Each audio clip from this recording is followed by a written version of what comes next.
we're here tonight. Tonight we are presenting as part of our On America series, where in an election year, we're kind of looking at the stories that America tells itself, and about the important issues that we're looking at. We're so honored tonight to welcome Bakari Sellers here with us to celebrate his memoir, My Vanishing Country. Bakari Sellers made history in 2006 when at just 22 years old, he defeated a 26-year incumbent state representative to become the youngest member of the South Carolina state legislature and the youngest African-American elected official in the nation. In 2014, he was the Democratic nominee for lieutenant governor in the state of South Carolina. He's a CNN political analyst and served in the South Carolina state legislature. And here tonight to talk with him is none other than Charlamagne the God. Charlamagne is also an author. He wrote Black Privilege and Shook One, and he is one of the hosts of the co-hosts of the hottest nationally syndicated radio show in the United States, The Breakfast Club, which is heard by 4.5 million weekly listeners and televised daily on Revolt TV. So I'm going to stop talking and go away so we can get right onto this event. So please welcome Charlamagne and Bakari Sellers. Yo, yo, yo. Yo. I just have to tell Melody it's 8 million weekly listeners, and she forgot to say New York Times bestselling author. Just want to throw that out there. Oh. Well, listen, hopefully you won't be the only one in a few weeks. We're gonna pray on it. If this book resonates with people the way that it resonated with me, you will definitely be on that New York Times bestsellers with Bakari. No doubt in my mind. Right. Thank you, man. You know, I got Black Privilege just behind me too. I usually show it off. I got Black Privilege and Shook One. And I tell people all the time that, you know, you and people like Mark Lamont Hill and others who I mean, it's hard to write a book, man. But you guys who have sat down and actually done that and done the work necessary, open doors for people like me. So I'm grateful. And if we get, we get two boys from South Carolina that are New York Times bestsellers, then we punching above our weight right there. Yeah, and it feels good, man, just reading your book, because I'm like, man, I know all of these places that Bakari is talking about. Like, I know this experience that Bakari is talking about. And in my mind, I'm thinking, like, I wonder how does the rest of the world feel about this, right? And, the crazy thing is, I think that the rest of the world, they think that we are ascribed to like anti-intellectualism, that we like bumbling backwoods idiots, that we marry our cousins. Just they don't give the South that type of, or especially the rural South, that type of respect. And I think that one of the things I wanted to do in this book was debunk that and just talk about the sense of pride that comes from where we're from. Because you're from Moncks Corner. Yes, sir. We're not far apart, but there's so much richness in culture. And I look at it through this lens of the movement. And when you went to New York, you went Philly first. When you went from Philly to New York, how did people treat you? Coming from the South, because they knew you were from South Carolina, you represented every day. How do people look at you? Yeah, I actually went from South Carolina to New York first. So, oh, wow. Yeah, then it was New York to Philly, but it was it was a culture shock, and they used to look at me exactly how you described it. Like they that word Bama. I used to hate that word because, number one, I'm not from Alabama, so I didn't know if that was short for Bama. So I just used to hate that. Like, I didn't know what does Bama mean. Exactly. And they think that we're all so just slow, and none of us picked up a book, and we just started wearing shoes in the 90s. You know what I mean? I fought hard against that perception. But I had an OG named Ron Ferguson, and he told me, man, he said, man, just one thing that we're good at doing in South Carolina is telling the truth.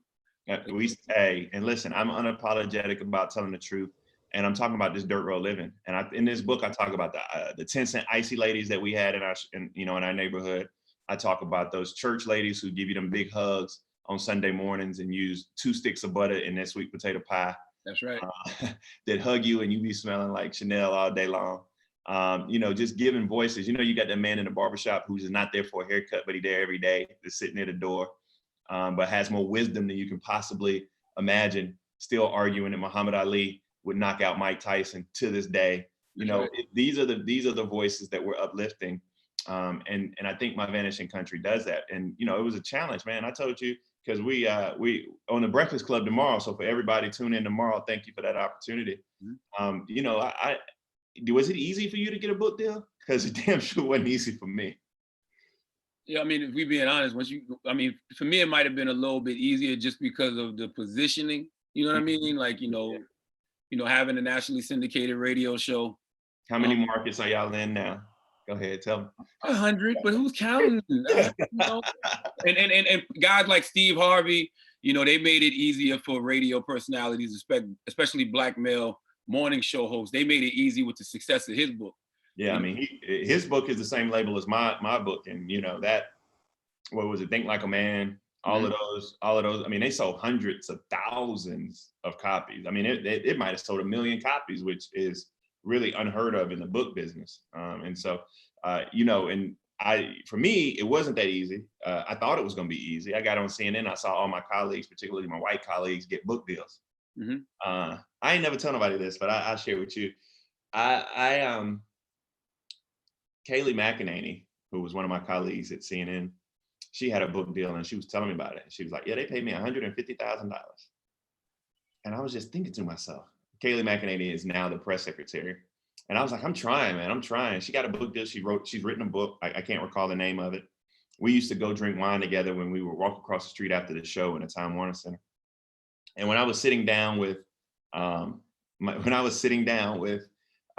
Sherrod from Amistad, who is my editor, the big boss lady, she said, well, how much do you want? I said, I want $1 more than Kayleigh McEnany. That's all I want. That is all I want. I didn't quite get there, but that was my frame of reference, because everybody around me was getting book deals. It took me knocking on doors 30 different times, 28 different times for me to get a book deal.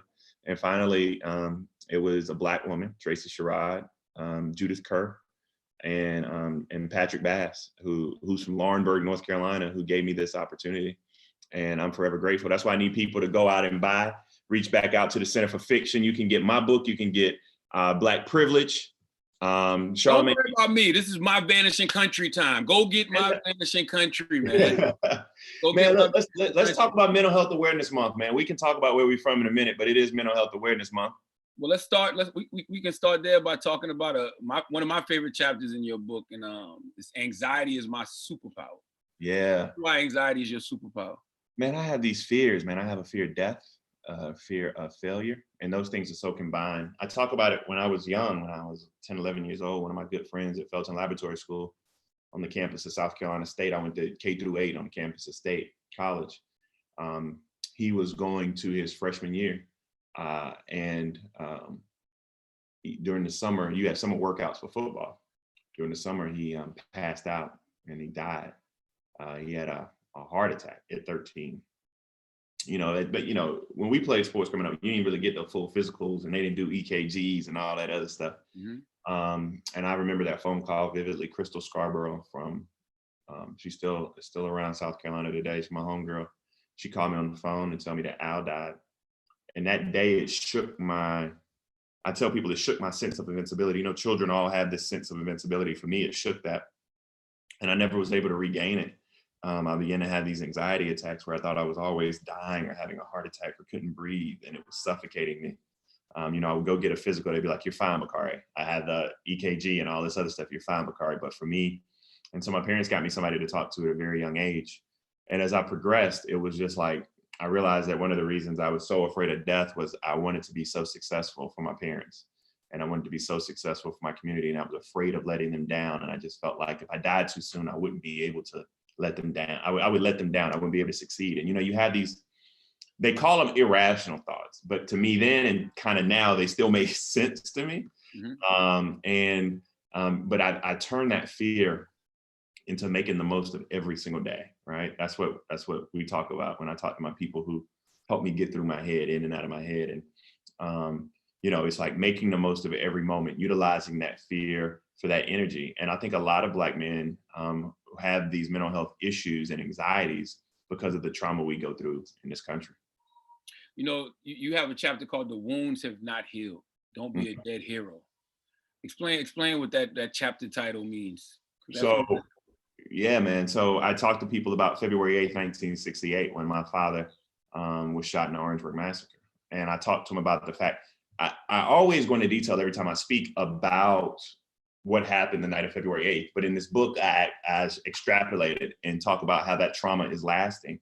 I talk about the fact that my father, imagine you are out fighting for justice, then you get shot, then you get your bond denied, and they house you on death row, right? So just think about that. Then you finally bond out. In between you bonding out in your trial, all the officers who killed people are found not guilty. One of the young men who's actually murdered that night, Henry Smith, looks eerily the same way I look today, beard, little afro, because I look like my daddy right now. And there is this theory that is wildly accurate that because Henry Smith and my father look so much alike, and because Henry Smith is the only person who was actually shot directly in the head, that they were trying to assassinate my father. There was a tank pointed in front of my father's house in Orangeburg that night, where he and his wife lived. And he stayed on campus that night because there was a tank pointed in front of his house. And so when you think about all of that, that's just that night. And then to go to trial, and to go to a trial of your peers, 10 whites and 2 blacks. And I wish I could find, I really want to talk to those. So anybody watching, if you can help me find those 2 black people that were on that jury, I just want to have a conversation with them to understand what that pressure was like in that room and why they crumbled to that pressure. Probably fear, especially during that time. Yeah, because you know where the trial was up in Florence too. So, you know, it wasn't in Charleston or one of these more progressive areas. And then you're hauled out in front of your mom and your dad, and you're put in CCI, Columbia Correctional Institute, before they tore it down. And then you leave your wife who's pregnant, and me and you got kids, and I can't imagine not being with my wife in her pregnancy, right? And you just think about that. And then the first time you actually get a chance to hold your daughter, you actually have to give a Polaroid camera to another inmate to take the picture while you're on the yard. Wow. And so you think about all that trauma, and then let's switch positions. And my mom had to live through all of that, carry a family, be the only person who could make ends meet by not being a felon in the South. And that burden, those scars, those wounds have not healed. And so, you know, my father is very emotional, as am I. And, you know, when I see him and when we talk about the Hardburg Massacre, he still cries. You know, he still goes through so much anguish. In the history books of South Carolina, when you read them, the only person who was ever imprisoned as a result of that night's violence is him. And so, you know, I don't want my father to go to his deathbed. He's 75 years old. I don't want him to go to his deathbed without the gratification of knowing that he was simply a scapegoat and was not at fault. And I just feel like he probably thinks in the back of his head that if he was not there, then maybe some of them would have been alive, or, you know, if you know, I don't know. I'm sure that pain, that there is a part of you that thinks that you caused that. And, you know, when you're caught up in that type of injustice and you're truly a political prisoner, then it's hard to carry. It was the second time my father had gone to jail. The first time was when he decided he wasn't going to Vietnam. He thought Vietnam was unjust. And in the words of Muhammad Ali, what has any Vietnamese person ever done to him? And he didn't want to go fight for a country who was going to treat him like a second-class citizen when he came back. And so those wounds are tough, because you have to carry. I live for Henry Smith, Samuel Herman, and Delano Middleton. We live for so many of these people whose lives have been cut short. Yeah, your father needs a movie. I hope that the Hardburg Massacre makes the big screen one day, you know, because it's the first time, it was the first time in history that police officers faced a federal trial for excessive use of force at an HBCU, but they were all acquitted. So whenever I hear that, and then you talk about these traumas, I'm like, man, can you ever truly heal from something you didn't get justice for? That's a good question, man. Can you ever? And the answer to that is no. We're not therapists, but I would assume the answer to that is no. You know, we still trying to find. I mean, they literally never had an investigation into what happened that They have what the law enforcement says happened, and the person that went to prison. And we have funerals. And the crazy part is whenever I go back to Orangeburg every February 8th of every year, the family members come. Henry Smith, I just bumped into Henry's sister. She lives in Lee County. I spoke at Lee Central High School, and she came up and spoke to me. They're doing a scholarship dinner in his honor later this year. If we're able to come outside the house, I will be going to that, speaking at that.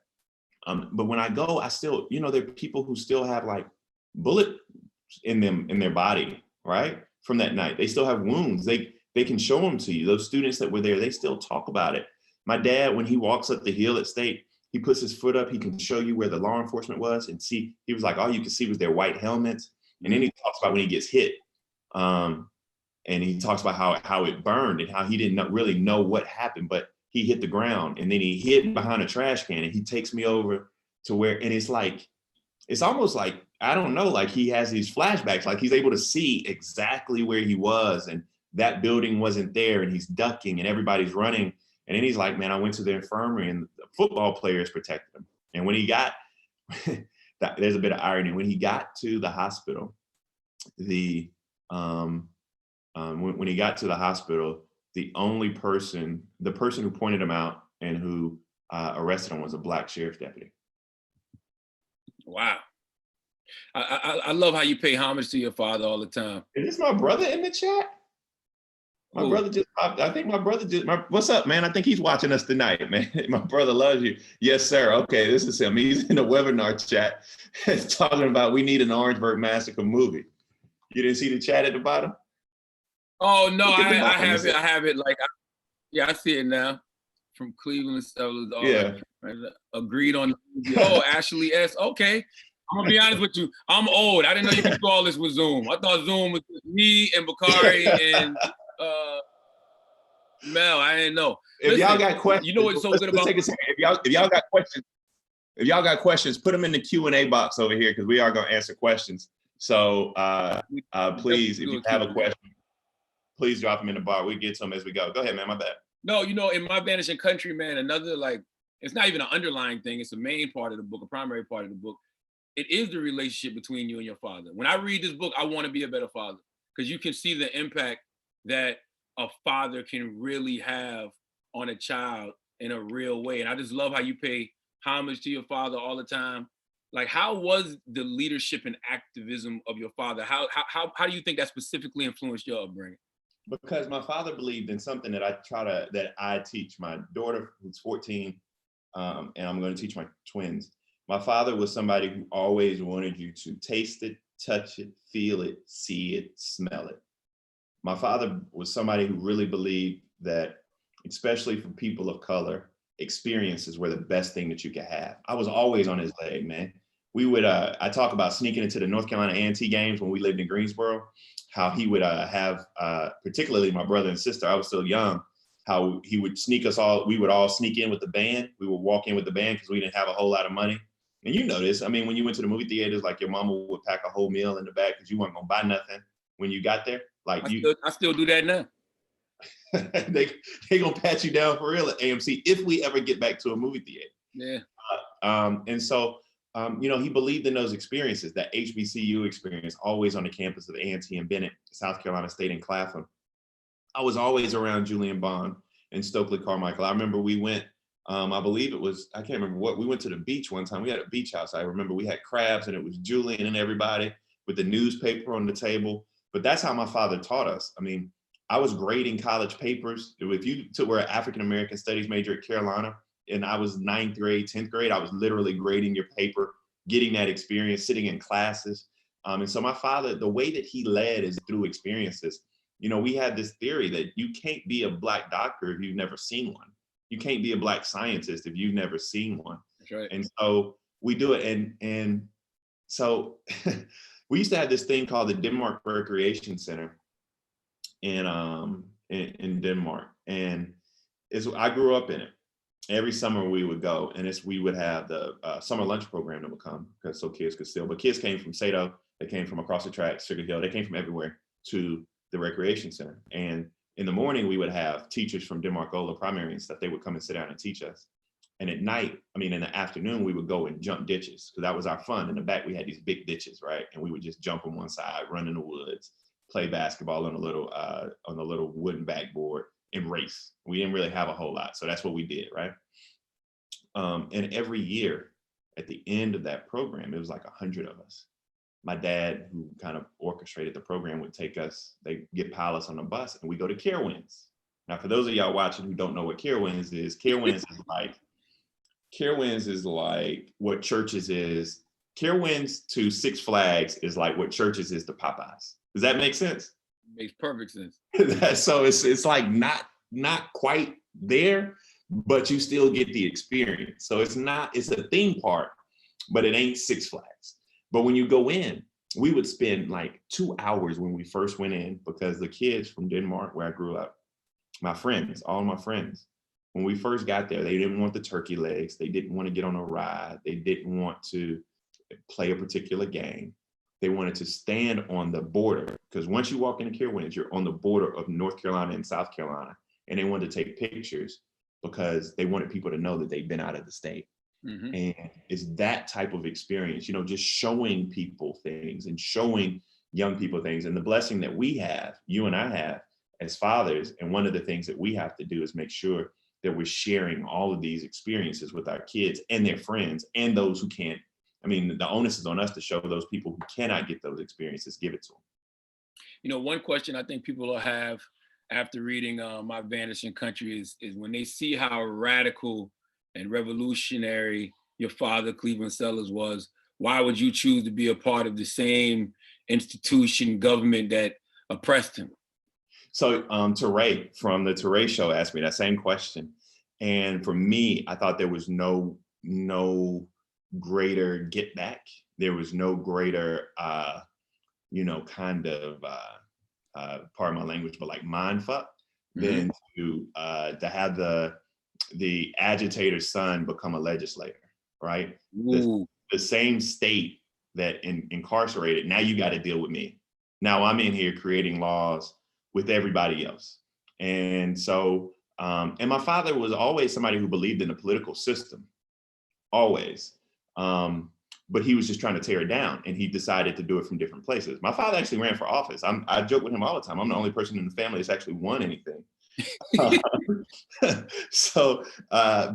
and he was the Southeastern Regional Field Director for Jesse Jackson. I used to be like the little campaign baby when 88. You see these little pictures of me with Jesse Jackson holding me up, and I would have on the red little baby jumpsuit and the white hard bottom shoes that little babies always wear. And Julian Bond, who's my hero. I always tell people I'd much rather be considered a Julian Bond than a Barack Obama. Not to spite Barack Obama at any stretch, but Julian actually came from the movement. That's what I identify with. And so I think there's some appreciation. But for every Bakari Sellers, I think you need a Philip Agnew, right? You need somebody who's on the outside putting pressure on those systems. For every Bakari Sellers, you need a Sean Puffy Combs, right? You need somebody who's using that platform, their entertainment platform. You need a Charlamagne. You got to have all of these people because your platform is huge. You talk to, presidential candidates, you talk all of these things, and you're able to apply pressure in your own fashion as well. I don't want to give too much of the book away because I want people to buy My Vanishing Country and read it for themselves. But I found it very interesting and very honest that you admitted you weren't all in on Barack Obama, President Obama, when he first ran. I wasn't, man. So I had some subtle convincing. Who thought a black man was going to be president? Yeah. So like I was sitting here, I had the same like concerns that everybody else had. I had just won a race. I'm like, I'm from South Carolina. We got the Confederate. Man, listen, white folk are not going to vote for Barack Obama. That's right. I got off that though. My choices were John Edwards and Barack Obama. You want to know? I thank God that I made the right choice on that one. And he's been a great friend ever since. But I challenged him. I even talked about it in the book. Some of the things where I thought he could do better. But what Barack Obama had in 2008, he wasn't even able to recapture himself in 2012. 2008 Barack Obama, you will never ever see again. It's like JFK. It's like it's something that just happens once a lifetime.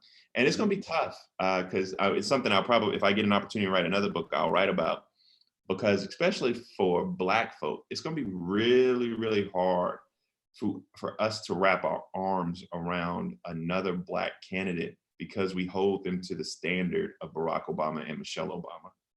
And I think that's going to be really, really tough for individuals to do. Some of it unjust and unfair, some of it rightfully earned, but regardless, I think that's going to be a tough hill to climb for anybody who wants to be president of the United States. You think the bar's too high? Because I would think that, being at the bar is raised, that's a good thing. It gives us something to aspire.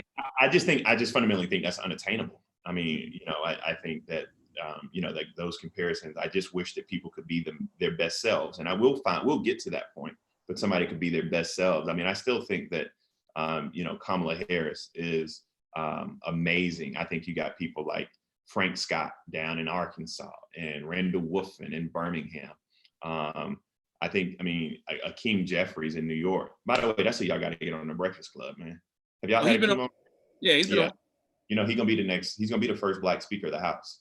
And so, I think all of these people are gonna have, waves of success. I just don't want them to be held to a standard that I feel is unattainable and unrealistic.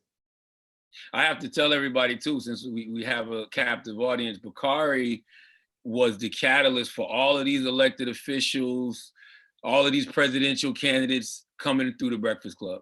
Like when you ran for lieutenant governor, you were absolutely the first one. That was like what, 2014? 2014. You call me during Black History Month talking about, do you want to be a Black History Month legend? I was like, yeah, I'll be a legend. It was like the people you did one a week. It was like me and 2 Chainz. I was like, what? Balance. That righteousness and righteousness is a balance. I was like, what are we doing? But I'm a part of it. And now it's a go-to stop, man. It's a go-to stop. I still like, we have to like cleanse this new like Mike Donaldized Twitter culture. Because you remember when Hillary Clinton came on your show and was talking about hot sauce and everybody, we were like, no, she literally likes hot sauce and carries it in her purse. Yes. People went just ape shit and went all over the place with it. But no, I'm glad that they ought to come through, from Bernie Sanders to Joe Biden to Hillary Clinton. The only person you're missing right now is Joe and Barack Obama. They're the only 2 that I still need to come through the Breakfast Club. We'll see. Now, what does it mean for you as a Black man growing up in the rural South to say you want to take your country back? Oh, I definitely do. We get afraid when we hear white people say that. Oh no, I want to give those words. So I believe, and this may be my youthful naivete, one of the reasons I said that this country is vanishing is because the promises that this country has laid out for its citizenry is not available to us all, especially to people of color, Black people in this country, those of us from the rural South. It's not available to us all. And so I want to continue to push us to be a more perfect union. I want to take back the country that I believe it can be. There's a picture of my dad, King, and I can't recall who the third maybe John Lewis, and they're sitting in the Oval Office across from LBJ. It was after the signing of the Civil Rights Act. And I'm just thinking about that moment, like that moment of so much promise, that moment of so much hope. I want to recapture that moment and like sprinkle it over our future. The best comparison I have, and there are people out there who are going to poo-poo this, and I get it, whatever. But the best comparison I have is when I was standing out there with Don Lemon. It was 5 years ago this July actually, because Clem died in June. And we were watching a Confederate flag come down. Man, look, I have not had a feeling of optimism and hope and faith in our country, man. At that moment, I was ready to get like a tattoo of the American flag on my back, shoulder blade. It was like this moment of here we are, we're making progress, we're moving in the right direction. You had Black folk, you had white folk, you had everybody out there. We were taking down a symbol of hate it was like we were showering and bathing ourselves from the sins of a month ago, from the sins of years ago, only to resort to nominating and then electing Donald Trump as president of the United States. So, you know, I want to take back the feeling and the promises, and I want to make it accessible. I tell people I want my kids to be free. I truly mean that, and I want them to be able to obtain all of the promises that this country simply has refused to give. You know, I'm looking at the Q&A right now, and this is kind of a lead-in to a question I wanted to ask you, because I was going to ask you, can you really truly change things from the inside out when you're Black? Can you change things systemically across the whole country? And it goes into it's kind of a two-part question, because this person wants to know, what does your political future look like? They want to see you run again. I'm running again. I'm probably going to announce on the Breakfast Club whenever that time comes. So just know when I take, I'll be like, man, I'm coming to New York. I got an announcement to make. Know what that is. I won't tell nobody else. I want to run for Congress one day soon. I don't know whether or not it's 22 or 24, but I want to get back involved in the process, man. That's what I miss. I miss knocking on doors. I miss shaking hands. I miss being there trying to legislate. To, you know, my guiding principle when I legislate, and it's something that, you know, me, you, and Jared talk about often, but my guiding principle when I legislate is that you cannot have race neutral policy for race specific problems. And that's what both Democrats and Republicans try to do all the time. They try to give us race neutral policy saying a rising tide is going to lift all boats when we have race specific problems in this country. I want you to directly address the issues that are affecting people of color in this country, and people refuse to do that. I want to get back in there and be able to create that type of change we want to see. I mean, that's one thing you talk about in My Vanishing Country, you know, just being involved and being, you know, changing things from the inside out. Do you think that's really possible? Like, do you get enough support from white people in those positions? I mean, I think that when people, so you're drilling down on another question in which I don't necessarily, you're not necessarily asking it this way, but I think that people sometimes have a short memory when they're like, did Barack Obama do enough for Black folk, right? Could he have done more for Black folk? I do think he should have done more and could have done more. I'm very critical. I love Barack Obama. I am his biggest fan. I do think he could have done more for historically Black colleges and universities. I think that there was a cultural gap for Barack Obama in understanding the value and importance of these historically Black colleges and universities. It's something that he didn't understand. He didn't understand the necessity because he didn't have to. He was never, I mean, he you know, he wasn't raised around them. He wasn't, me and you, South Carolina State is our, you know, part of our blood, literally, right? Absolutely. He didn't have those same shared experiences, so he could have done better.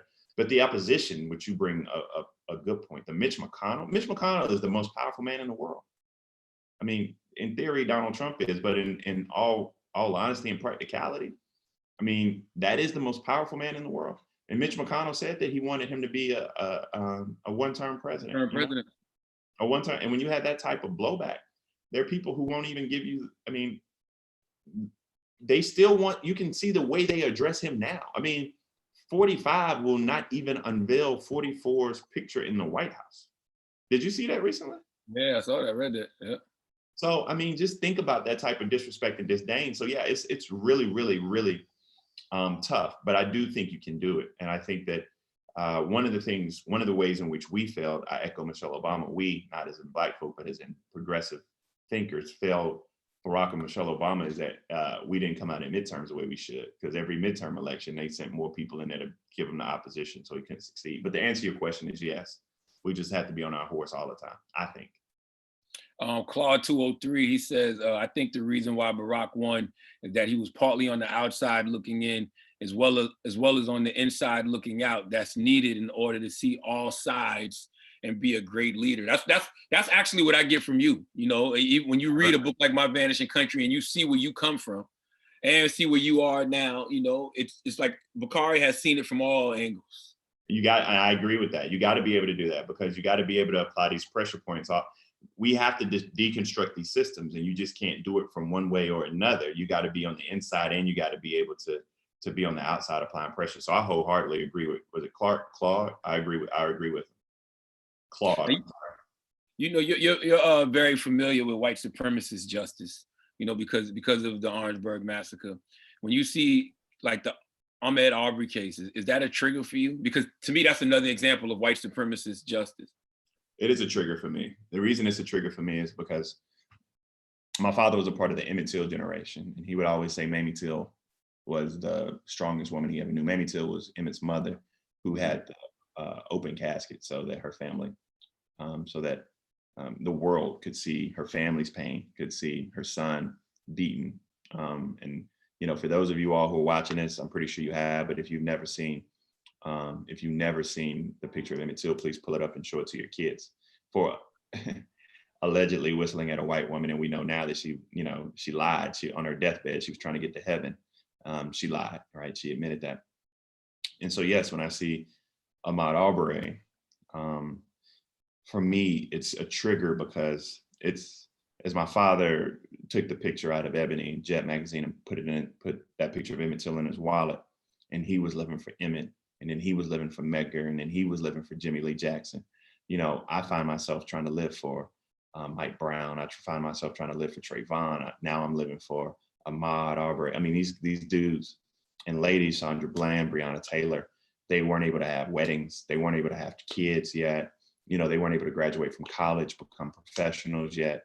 And when you think about it like that, it's a hell of a trigger because it's another burden that we have to bear, because we then have to fill their promise. That's our challenge. We have to live for them to make sure that their life and their death was not in vain. And so it's a trigger for me. And you know, Trevor Noah asked me the other day on the Daily Show. He was like, do we need to see these videos? And I was like, hell yeah, we gotta play the videos. And as traumatic as it is for me, as much of a trigger warning as it is for others, we have to see these videos because there is a segment, mainly white folk and Candace Owens, who believe that this does not exist. Right? Who believe that this does not exist. And so it's necessary for us to be able to show we have to have receipts for our trauma. I don't know what other culture has to do it, but usually cultures are able, and people are able to say, I went through this, and people believe it. For Black folk, we have to have receipts for our trauma. I'm gonna write that down, man. That was kind of smart. We gotta have receipts for our trauma. I want to get to these Q&As. I want to ask you something too. Like, we know why you do things, right? It seems like you're very strategic. You know, you put out the documentary, While I Breathe, I Hope. You know, you put out this book that's out now, My Vanishing Country. Who's one of the executive producers on While I Breathe, I Hope? You know, a guy named Leonard, Charlamagne the God Mattel. That's what I'm talking about. Hey man, you gotta celebrate and support your own. But go ahead. But that's because I believe in you though, in a real way. But CNN, why did you choose to go from politics to being a political pundit, a talking head on TV? Man, look, y'all, everybody watching, if I don't care if you were 7 or 77, be prepared for your opportunities. And I don't have the wisdom of Michael Gladwell by any stretch, but you know, being prepared for your opportunities, being prepared up here and in here, it's just because those opportunities will present themselves. This world has an interesting way of giving you those opportunities, those blessings. You have to be prepared. In the words of T.D. Jakes, you got to be prepared to receive your blessings. I was in Charleston. I got a phone call from CNN, MSNBC, while I was on the street. Literally, I was just walking from one interview to another, and they said, "Do you want to work for us?" When CNN called me, they were like, "You want to work for us?" They offered me $15,000 a year from June to the end of the year. They said, we want to give you a contract for the rest of the year. I said, all right, let me think about it. And hung up, you know, went to let them wait for about an hour. Called them back. I was like, man, give me 50,000 and you got a deal. They were like, we got 15. I said, hold on, let me call you back. I said, give me 35. They said, we got 15. I said, all right, deal. So they gave me $15,000 for 6 months. My check was like, when people first started seeing me on TV in 2015, and they were flying me all, working me crazy, and my checks were like $600 a month. Damn. Yeah. What's it, 5 years? Huh? I've been there 5 years now. Yo, time flies. Wow. I've been there 5 years, and you know that it's crazy, man, because we're just trying to because CNN is like it's weird, because the only way, it's almost like a line, like a fraternity line or something. The only way you get brought in is if other people of color vouch for you. Mm-hmm. I got brought in because my daddy hired Donna Brazile, right? So Donna Brazile came from the Jesse Jackson campaign. So She was like, of course, bring them in. Angela, when they were thinking about hiring Angela, I was like, of course you got to hire Angela. Simone, me and Angela sat down, was like, you got to bring Simone in. You know, Van was a big part of me being there as well. And so what I'm trying to do is just open doors to bring more people of color, more voices. And whenever they call me, they're like, man, you got anybody to speak on this, and this? I give them as many Black folk as I know, because I want people to have that opportunity. I'm not worried about me being squeezed out. I want more people to be on air with me. I'm a little upset at CNN though, because I feel like they're not using their Black political pundits at a time like this. You know what I mean? When you have coronavirus impacting the Black community the way that it is, you know, the Ahmed Aubrey, the Breonna Taylor, like it's so many things going on, but I don't see Bakari Sellers enough right now. I don't see Angela Rye enough right now.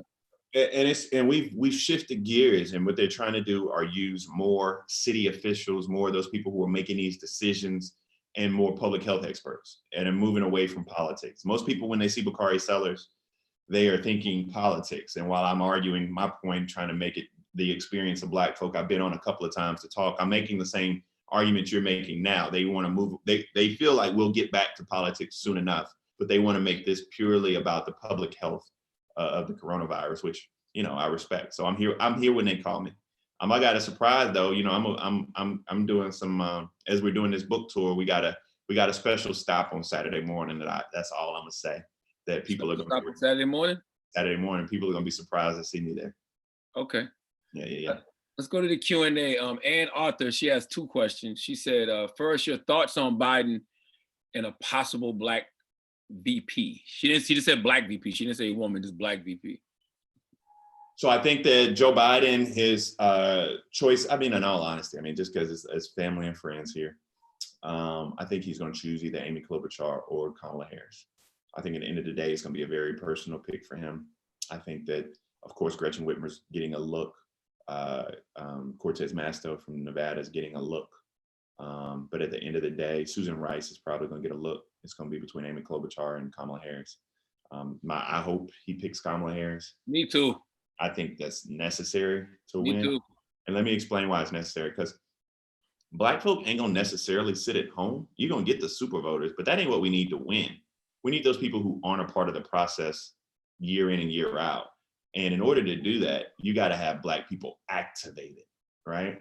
So that means that my mama, instead of her just showing up to the polls to vote, because she's gonna vote anyway, but if you get my mama Kamala Harris, she gonna have a phone tree. I mean, she called 10 people, they called 10 people. Mm-hmm. She gonna all her sorority sisters, she gonna make phone calls, she gonna go drag people out. She may not do that if it's just, you know, Whitmer and Biden or Klobuchar and Biden. She won't. So I need people to she'll vote, but she ain't gonna be activated. And we need a pick that's gonna activate the people. Activate, energize, you know, and I want Senator Harris to get another chance to be out in front of people, because I really think that they didn't give her a fair shot when she ran for president. It's hard in a primary, man, because that money plays such a big role. And you and I know her personally, and she's so dope and so talented. And I think that she'd be awesome to be one step away from the White House. I agree. Presidency, yeah. And Arthur also said, tell us a little bit about your writing process in doing this book, especially as the parent of young children. Congrats on the twins. Yeah. So the twins weren't here when I was writing, although they were here when I was doing the editing, and they were here when I wrote one of the last chapters in the book, and the afterward. I talk about my wife's pregnancy in this book a lot. I had to add it to the book because it just the overlay of the politics and African American female mortality is my number one political issue. Because my wife almost died. I can't even imagine being here. I don't even want to think about it. My brother's gonna get on me even about it, allowing these thoughts in my head, but I can't even imagine being here without having that support system of my wife. And so 15 minutes a day, every single day, you need to sit down and write 15 minutes a day. Some days that 15 minutes will turn into an hour. Some days you're gonna get up at 15 minutes in 1 second, but you need to sit down every single day. Use your voice memo, send emails to yourself, notes to yourself. Man, I got some of the best thoughts ever when I'm in the grocery store. I stay in the grocery store for about an hour. I'm like my daddy. I walk up and down every aisle just to see what I may need. And I do a lot of thinking in the grocery store too. And I just take notes and email them to myself. So, you know, I tell people 15 minutes a day, you got to sit in place and write. Tammy wants to know, she says, to whom much is given, much is required. What do you think is required of you now that you do have such a huge platform? What is your intended impact on your hometown, local community, state, county, and even the world? Man, look, I'm trying to do absolutely everything I can. The first thing I'm trying to do is be a good example, and an example to let people know when they come from Denmark, South Carolina, or Moncks Corner, South Carolina, or Bamberg, or Barnwell, or Little Rock, Arkansas, or Morgan County, Georgia, or wherever it may be, that you don't have to let your zip code determine where you go in this world. And so I want to be that example so that people know that Monroe, Louisiana, exactly. I want to let people know that they can excel and that they can be on stages like this, and they can have, Hampton, South Carolina, that's what's up. They can have impact and input on the way that the world goes around. I give back everything that I can to my community. I understand that I'm extremely blessed, and I want everybody to have an opportunity. I always tell people, my goal is I might not be able to make you dance, but I want to get you on a dance floor. And I try to make sure that I do that, whether or not it's giving back to my local community, representing people. I mean, I do a lot of, I don't necessarily know what the word pro bono mean. That's Latin for something, but you get, I don't know about for free, but you get a discount. I do a lot of legal work for as many people as I can. And I try to change every system that I'm a part of. And that that's just going to be who I am. And hopefully when people write about me one day, they'll be able to say that I was a change agent. I see somebody named Woodbury is a panelist. They want to know, speak to the advantages and the dangers of championing a third party in the current system. Right now, we don't have no third party. There is no lesser of two evils. You got Donald Trump or Joe Biden. Anything other than a vote is plain, as simple as I can put it. Anything other than a vote for Joe Biden is a vote for Donald Trump. Skipping Joe Biden and Donald Trump and voting below, that's a vote for Donald Trump. Writing in the third party, that's a vote for Donald Trump.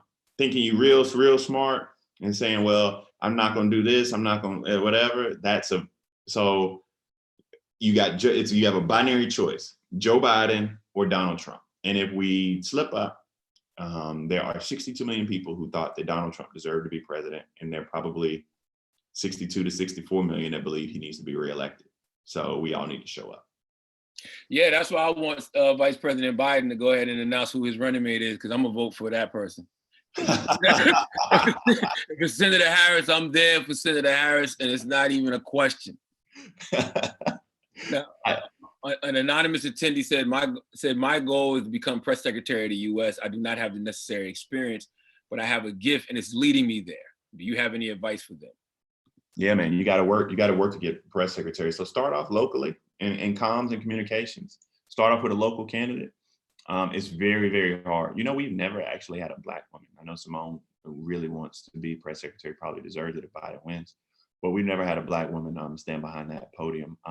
But also, you can start locally. I always tell people, when was the last time y'all been to a city council meeting or a school board meeting? The people who actually dictate the policy in your home. Find a local candidate, go to your local party, do comms for them. You can do comms for your county party. They would love that, especially if you're gifted and talented. You can run their social media. You can do all of their coordination with the print media. There's so much you can do to help build your resume out, especially right now. The people need that type of comms work. I have like 3 people who help me with my respective comms. Susan Haywood wants to know, what did you do to be prepared for your opportunity, and how were you able to accept only 15,000?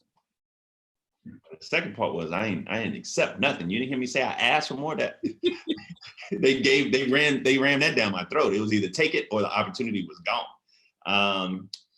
And what did I do to prepare, man? I spoke the truth. I remember when there were 2 interviews. One was Al Jazeera.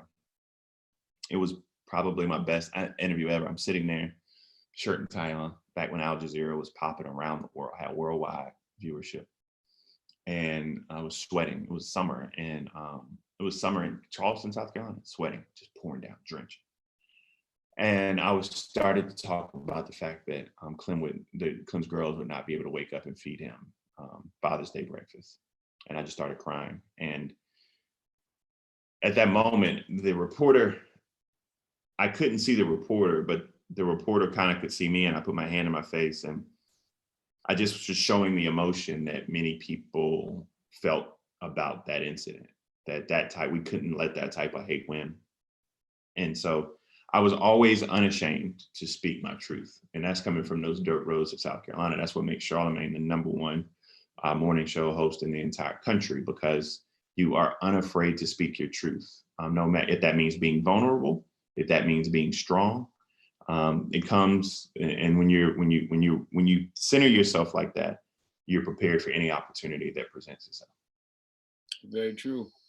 Dyla Elliott says Biden does not believe in universal health care. Isn't it necessary in this particular period of COVID-19? I think that well, let me not speak for Joe. I think it is necessary that we, I think one thing that COVID-19 is showing us is that we have systemic injustices in this country that have to be dealt with. One of the major systemic injustices we have to deal with is 10 million or 10%, 10 million of our individuals that deserve care don't have access to care. And we have so many people, we have 36 million people who are unemployed now. And when you think about that 36 million people, you think about how many people actually were on employer-based insurance plans. So that 10 million number that I gave you probably is going up. And so, yes, I believe healthcare to be a right. I think we're having a healthy, not a privilege, a right.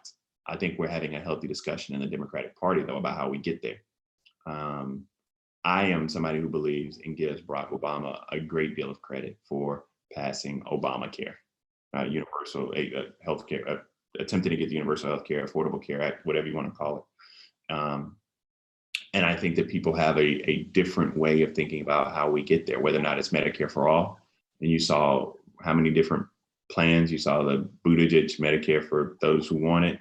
You saw Kamala Harris's plan. You saw Elizabeth Warren's plan. You saw Bernie's plan. You saw the flaws with Bernie's plan, taking 10 years to get there, the cost, the price tag, all of these. I mean, people just, and it's a healthy discussion to have. And I think that at the end of the day, we will, as a party, get to universal health care. But while we're working on that, I got something that I talk about it in the book. I specifically call out Medicare for all and some of these other ideals on my left. I'm more concerned about access to care right now, to be completely honest with you. And growing up in Denmark, South Carolina, in 2010, we lost our hospital. So it didn't really matter if you had a Medicare-like insurance program, employer-based. It didn't matter. There was nowhere for you to go if you had a heart attack. And so I'm still talking about some of the basic, simple aspects of the healthcare system in the way that we create a culture of care that is lacking in our country. Cleveland Sellers. Lord have mercy. He better just text me his question. What do you want to know? He said, Cleveland wants to know, can you talk about the role Morehouse College played in your development as a man and leader? Man, Morehouse College gave me everything, man. The culture of leadership at the HBCU, it taught me I can compete with anybody, anywhere. It was just an amazing experience. It placed a crown above your head you had to grow into. Samuel L. Jackson, Julian Bond, Spike Lee, Maynard Jackson, Edwin Moses, Martin Luther King Jr., Otis Moss. You just think about all these legends that leaders, David Satcher, leaders of today and leaders of yesterday that came from Morehouse. And it always taught you to value brotherhood, to value relationships, to value leadership, and to always be somebody of service. And so I learned that. And it also taught me I could compete with anybody in the world, no matter where I was from or what I looked like. And so that's what I remember Morehouse fondly. And this is also a love story to HBCUs. And you said that your twins can go to any college they want as long as it's an HBCU. That's right. That's right. This checks only cash at HBCUs. We're going to test it. We're going to see how it happens. Sadie can probably go wherever she want to go if she smile at me the way she does. But Stokely got to go to an HBCU. Are you going to make Stokely go to Morehouse? No. I'm going to take him to Atlanta during the spring. And let him sit outside of Morehouse with his father. And we are going to, I'm going to show him Spelman from across the gates. And then I'm going to let him make his decision. Oh, yeah. If the right thing walking across that Spelman, he's going to make the right choice. He's going to sign up right there. We're going to sit out there for 30 minutes. He's going to sign up right there. And he's named after Stokely Carmichael. Correct. He is. I was reading what Woodbury was saying for the panelists and attendees. Obamacare was a starting point. It should have been seen as such, not vilified and torn down. That's actually very true.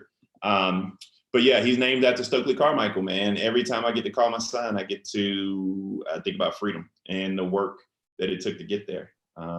So he has a very, very strong name. And Sadie is a very strong name as well. So we got two babies with these southern names that they got to carry on. And then I got Kai, who's walking around here taking care of Stokely tonight. And Kai is, like I said, I think I told you earlier, Kai is driving now. So we're gonna start a GoFundMe for my insurance, or buy this book so I can put my daughter on my insurance. And two, man, be careful if you're in the Carolinas on these roads right here, man, because Kai is about to be out here driving. So be careful. I want to expound on what Woodbury said. I know we only got a few more minutes, and to me, this ties back into the concept of a vanishing country. He said Obamacare was the starting point and should have been seen as such, not vilified and torn down for attempting to hold the financial side of healthcare to task. When you talk about a country vanishing, shouldn't this current system that we live in, shouldn't that be vanished? Shouldn't that be vanquished? Shouldn't we get rid of that and create a new normal that's literally for everybody and more fair for everybody? So I mean, I think we actually have to tear down certain systems. I'm not about to tear down the Obamacare that we built that took us centuries. Oh, no, not Obamacare. I'm just using that. Yeah, but I think that we do. I think that we have to deconstruct these systems. I think that, take environmental justice, for example. I think or better yet, let's do this one. Take criminal justice, because this is something that's a little bit easier to identify with. Why do we have private prisons as a part of our criminal justice system? Why is there a profit motive to incarcerate? Think about that.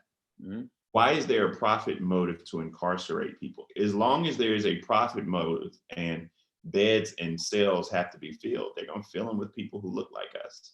Like, eliminate that why can't we just tear that system? I'm not saying abolish prisons. I'm not that person. But what I am saying is we can tear this system down and build a fair one, a fair system that's reflective of the values of our country. So when you speak of my vanishing country, what did that mean to you? When I'm speaking of the vanishing country, I'm saying that as of right now, my children and your children don't have the same access to the American dream that white kids in this country have. That not just life, liberty, and the pursuit of happiness, but words like hope, love, truth, justice, peace, and freedom are vanishing for people who look like us and who grow up where we grow up. It's very hard for somebody who is a young boy from Denmark, South Carolina, to believe that they can, or Moncks Corner, to believe that they can be on CNN or be the #1 radio host, morning show radio host in the country. It's very hard to have that belief, because society is punishing them every day through the systems of injustice and the color of their skin, that it's hard to breathe. They suffocate growing up in these injustices. But you and I have an awesome responsibility, because we've been able to, quote unquote, make it. But our challenge is to make sure that others can. And we are leaders, but we don't need to create followers. We have to make sure that other people can be leaders as well. A leadership begets other leaders. And so I want to make sure that, although I want my kids to read this book as a fiction, when they look at it, when Stokely and Sadie pick it up in 10 years, 15 years, I don't know if we'll get there that fast, but I want them to look at this book and like, oh my God, this is the way it was. Like, this somebody really wrote, this is a great read. Like, who wrote this? Did this person who wrote Harry Potter write this too, Daddy? Like, that's kind of how I want them to look at it. Because I want us to make so much progress so fast that they can be free. And so our country is vanishing, but we can rebuild it in the image of what's fair. I think that's a good way to end, man. Thank you. I would love for everybody to go out there and order My Vanishing Country right now, wherever you buy books, Amazon, Barnes and Nobles. If you want to listen to it, sometimes it's easier for people to listen to books, go buy the audio version, but just go support my guy, Bakari Sellers, man. He's got a story to tell, and all South Carolina stories must be told. Amen to that. Thank you, my brother, for everything. It means the world. I didn't even have to ask Charlamagne. twice. I just told him that you free this day for the Center of Fiction. Thank you to the Center for Fiction for doing this. And I'm grateful. Everybody, if you bought one copy from the Center for Fiction, we're gonna make sure you get a nameplate, but also buy another copy for your father for Father's Day or young people in your life. Thank you so much. Bakari, Thank you very much. Peace to the Center for Fiction. Thank you, Mel. Thank you.